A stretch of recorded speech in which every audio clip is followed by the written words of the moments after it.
Hello student, आज की video में हम देखिए एक्सरसाइज 1.1 के सॉल्यूशन डिस्कस करेंगे। तो देखिए अब से पहले हमने बेसिक कंसेप्ट तो आपको बता ही दिए थे सारे। तो जरा देखिए फर्स्ट क्वेश्चन देखिए। फर्स्ट क्वेश्चन में कहता है determine whether each of the following relation are reflexive, symmetric और ट्रांजिटिव और नॉट। तो पहला क्वेश्चन है, यहाँ पे सेट ए के एलिमेंट्स दे रखे 1 से लेके 14 तक और रिलेशन को डिफाइन कर रखा 3x - y = 0। हमें चेक करना है क्या ये रिलेशन रिफ्लेक्सिव, सिमेट्रिक या ट्रांजिटिव होगा या नहीं होगा। तो देखिए इस वाले केस में तो हम क्या कर सकते हैं, we can write this relation into its roster form. तो हम रिलेशन R को ऐसे लिख सकते हैं जी, इसके एलिमेंट्स आ जाएंगे वो सारे x and y such that इस इक्वेशन को हम ऐसे लिख लेंगे y = 3x, y = 3x। अब एक काम करिए, यहाँ पर y की वैल्यू रख दीजिए। y क्या है, 3x है और x किसको बिलोंग कर रहा है, गिवन सेट A को। सेट A क्या है, 1 से लेके 14 तक के एलिमेंट्स हैं।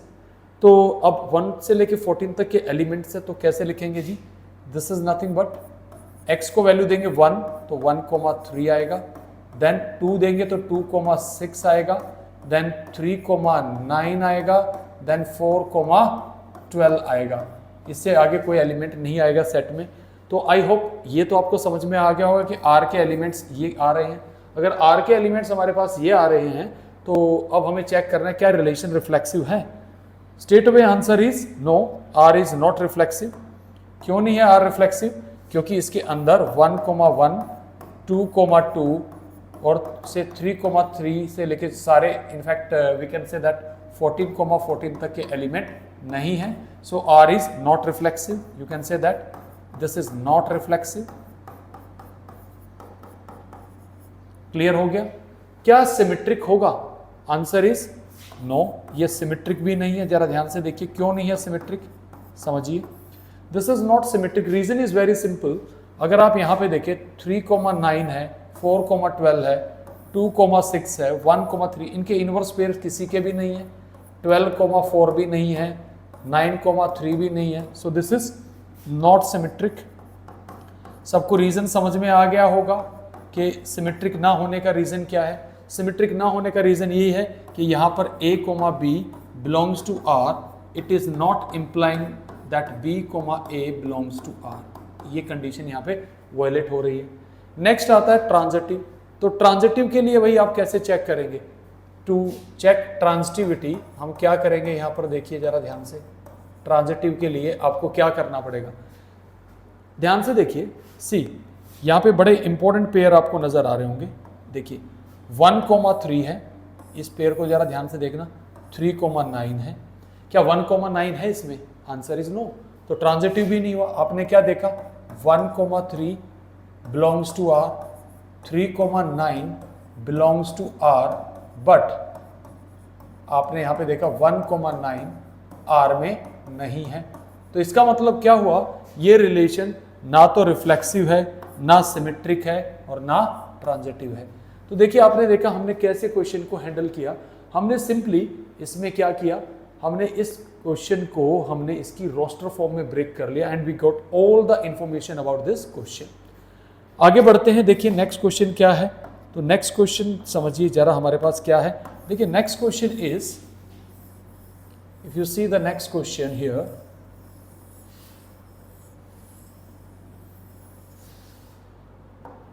देखिए अब रिलेशन R किस पे डिफाइंड है, सेट ऑफ नेचुरल नंबर्स पे। It is defined on set of natural numbers. और रिलेशन कैसे डिफाइन है, R = y = x + 5 और x किससे कम है यार, 4 से कम है। तो यार जब नेचुरल नंबर्स पे डिफाइन है तो डेफिनेटली x और y दोनों नेचुरल नंबर होंगे, ये तो सोचने वाली बात ही नहीं है। तो एक काम करते हैं, इस रिलेशन को भी हम क्या कर लेते हैं, इसकी रोस्टर फॉर्म में ब्रेक कर लेते हैं।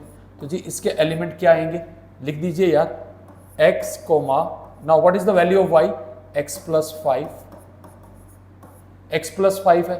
अब x क्या है, नेचुरल नंबर है, x is natural number less than 4। तो देखिए x यहाँ पे क्लियरली नेचुरल नंबर है, तो ये किसका सबसेट आएगा, n क्रॉस n का सबसेट आएगा। ओके, सो डेफिनेटली अब R के एलिमेंट्स हम लिख सकते हैं। क्या आएंगे भाई R के एलिमेंट्स, जरा ध्यान से देखिएगा, what are the elements of R। अगर x लेस देन 4 है तो x वैल्यू लेगा 1, 2 एंड 3, इसके अलावा कोई वैल्यू नहीं लेगा। x की जगह 1 डालेंगे तो क्या आएगा 1,6, then you have 2,7, then you have 3,8। अब अपने आप से पूछिए, is this relation is reflexive? मैं यहां से आपके सामने तीनों कंडीशंस पूछ रहा हूं, क्या ये रिफ्लेक्सिव होगा? सोच समझ के जवाब दीजिएगा। Is this relation is reflexive? Answer is no. अब क्यों नहीं होगा? क्योंकि रिलेशन n पे डिफाइन है और n में हमारे पास कितने नंबर्स होते हैं बेटा? Infinitely many numbers. ऐसे तो इसमें सारे एलिमेंट्स आने चाहिए थे 1,1, 2,2, 3,3। So clearly you can say that here this condition a, belongs to R is not true, is not true। ऐसे लिख देंगे पेपर के अंदर, for all A belongs to the natural number। तो क्लियरली भाई ये रिफ्लेक्सिव तो नहीं है, तो काटा मारो। रिफ्लेक्सिव नहीं है तो काटा मार दिया। नेक्स्ट हम चेक करेंगे सिमेट्रिक के लिए। तो जरा ध्यान से देखिए सिमेट्रिक के लिए कैसे चेक करेंगे। सिमेट्रिक के लिए चेक करने का तरीका क्या है? डेफिनेटली हम लोग क्या करेंगे, A, B अगर रिलेशन R में है तो हमारे पास ये आना चाहिए जी B, A R में आए, ये हमें सोचना होगा यहाँ से। तो मुझे बताइए इस एलिमेंट को देखिए, सी दिस एलिमेंट। चलो मैं थोड़ा कलर चेंज करता हूँ तो कॉन्ट्रास्ट चेंज होगा। If you see this element, ये 1,6 है, 1,6 R में है। मैं यहाँ पे लिख रहा हूँ 1,6 R में है, बट अगर आप देखेंगे यहाँ से, what you will see that you will find that 6,1 does not belongs to R। तो जी काटा मारिए, यानी कि सिमेट्रिक भी ये नहीं है। So this is not symmetric. Next comes transitive. ये बहुत इंपॉर्टेंट है क्योंकि इस क्वेश्चन में बच्चे यही गलती करते हैं बेटा। ट्रांजिटिव कैसे चेक करेंगे वो भी जरा ध्यान से देखिए। टू चेक द ट्रांजिटिविटी, देखिए जरा, मैं आप लोगों से पूछ रहा हूं, जरा बताइए क्या ये ट्रांजिटिव है? It is 100% transitive. वाई? मैंने प्रीवियस लेक्चर में बताया था 1,6 कनेक्टेड है आपस में, लेकिन 6 का आगे कनेक्शन नहीं है, यानी ट्रांजिटिव पेयर नहीं बन रहे। 2,7 कनेक्ट हो रहा है लेकिन 7 आगे कहीं कनेक्ट नहीं हो रहा है। 3,8 लेकिन 8 आगे कनेक्ट नहीं हो रहा। तो you will be writing we don't have any contradiction, so R is transitive. आप सीधा लिखेंगे R is transitive since it is satisfying the condition of transitivity. देखिए आई होप आपको समझ में आया होगा हमने कैसे इस क्वेश्चन के सॉल्यूशन को हैंडल किया है। रिफ्लेक्सिव ना होने के लिए ये रीजन था, सिमेट्रिक ना होने के लिए ये रीजन था, और ट्रांजिटिव के लिए मैंने क्या बोला था, आपके पास काउंटर एग्जाम्पल नहीं है क्योंकि 1,6 यहाँ कनेक्ट हो रहा है लेकिन 6 का आगे कनेक्शन नहीं है, तो आप कहेंगे जी ट्रांजिटिव है। इस तरीके से इस बात को सोचिएगा। नेक्स्ट क्वेश्चन पे चलते हैं, वो भी देखिए जरा। नेक्स्ट क्वेश्चन क्या है? देखिए नेक्स्ट क्वेश्चन में यू विल फाइंड दैट, देखिए क्वेश्चन इसमें कोई भी मुश्किल नहीं है, खाली आपको क्वेश्चंस की कंडीशंस को ठीक से हैंडल करना आना चाहिए। See the next question, question number 3। एक सेट दे रखा है जिसके एलिमेंट्स है 1 से लेके 6 तक, और रिलेशन है y is divisible bye x, y is divisible bye x। हमें चेक करना है क्या ये रिलेशन रिफ्लेक्सिव, सिमेट्रिक, ट्रांजिटिव होगा क्या। देखो सबसे इजीएस्ट अप्रोच तो क्या है, हम क्योंकि सेट में फाइनाइट नंबर ऑफ एलिमेंट्स हैं तो हम इसको इसकी रोस्टर फॉर्म में लिख लेते हैं। अगर इसकी रोस्टर फॉर्म में लिखूंगा तो एलिमेंट्स क्या आएंगे, जरा ध्यान से बताइए। y is divisible bye x, इसका मतलब क्या हो गया कि दूसरा कोऑर्डिनेट पहले से प्रॉपरली डिवाइड है, तो क्या क्या एलिमेंट्स आएंगे यार? 1 तो सबको ही डिवाइड करेगा, 1,2 से लेके कहाँ तक चले जाएंगे, 1,6 तक जाएंगे। ये बात सबको क्लियर है अच्छे से। अब आप आइए 2 किसको डिवाइड करेगा भाई? 2 विल डिवाइड इटसेल्फ। और किसको डिवाइड करेगा? 2 जी 4 को करेगा, और किसको करेगा जी? 2 6 को करेगा। ये पेयर आ जाएंगे, ठीक बात है। अब 3 के साथ स्टार्ट करते हैं। 3 खुद को डिवाइड करेगा, और किसको करेगा जी? 3 6 को करेगा। ये बात सबको क्लियर हो गई होगी। देन नेक्स्ट आइए 4 खुद को डिवाइड करेगा, दैट्स इट, और कोई नंबर नहीं है। 5 किसको डिवाइड करेगा? 5 खुद को डिवाइड करेगा। 6 खुद को डिवाइड करेगा। ये सारे एलिमेंट्स आ गए इस रिलेशन के। अब आराम से समझिए स्टेप बाय स्टेप। सबसे पहले आपको रिफ्लेक्सिव चेक करना है। You have to check for the reflexive. क्या कंडीशन है रिफ्लेक्सिव के लिए, आराम से समझिए। What is the condition for reflexive? यार सारे के सारे पेयर आने चाहिए। कैसे कैसे पेयर आने चाहिए भाई? सेट का हर एक एलिमेंट कनेक्ट होना चाहिए, जैसे 1,1, 2,2, 3,3 से लेके सारे 6,6। तो आइडेंटिफाई करिए। 1,1 है इसमें, यस है जी। 2,2 है, ये भी है जी। 3,3 भी है, 4,4 भी है, 5,5 भी है, 6,6 है। So clearly this is reflexive. So you can say that R is reflexive. क्यों है रिफ्लेक्सिव? आपको रीजन समझ में आ गया होगा। डेफिनेशन लिख दीजिएगा, A, A belongs to R for all A belongs to the given set A। ये बात सबको क्लियर होगी अच्छे से। ओके, रिफ्लेक्सिव हो गया। नेक्स्ट क्या चेक करना है आपको? Next you have to check for the symmetric. तो जी कैसे चेक करेंगे सिमेट्रिक के लिए, वो भी देख लीजिए। How you handle the symmetric. Symmetric के लिए चेक करने का आइडियल तरीका क्या है? इसके इनवर्स पेयर होने चाहिए। तो देखो जरा ध्यान से देखिएगा, is this relation is symmetric? Check करिए, बिल्कुल भी नहीं है। 1,2 इसमें है बट 2,1 नहीं है। सिमिलरली यू हैव 2,4 एंड 2,6, बस इनके इनवर्स पेयर नहीं है। तो आपके पास तो कॉन्ट्राडिक्शन ही मिल गया यार। आपने क्या देखा? 1,2 belongs to R but 2,1 R में नहीं है। तो आपने सीधा सीधा लिख दिया कि सर ये तो सिमेट्रिक नहीं है। बिल्कुल भी नहीं है यार सिमेट्रिक। आपको अच्छे से समझ में आ गया। और भी है 2,6 लिख सकते हैं। तो clearly it is not symmetric. सवाल उठता है ट्रांजिटिव होगा क्या? देखो जरा ट्रांजिटिव होगा क्या, नहीं होगा। देखो पेयर्स को देख के क्लियर नजर आ रहा है। देखिए 1,2 2,6 है, 1,6 भी आ रहा है। बट मैं इसका एक आपको जर्नल प्रूफ लिख के दे रहा हूं। तो आपको अभी तक के डिस्कशन से क्या समझ में आया? अगर आप अभी तक के इस डिस्कशन को देखें, ये रिलेशन रिफ्लेक्सिव है, सिमेट्रिक नहीं है, बट ट्रांजिटिविटी के लिए ट्रांजिटिव है, क्लियरली नजर आ रहा है। बट लेकिन मैं आपको एक कहते हैं ना, एक ऐसा प्रूफ लिख के दे रहे, इट इज आइडेंटिटी इनफैक्ट। तो देखिए कैसे समझेंगे, उसके लिए ट्रिक समझिए। How to right.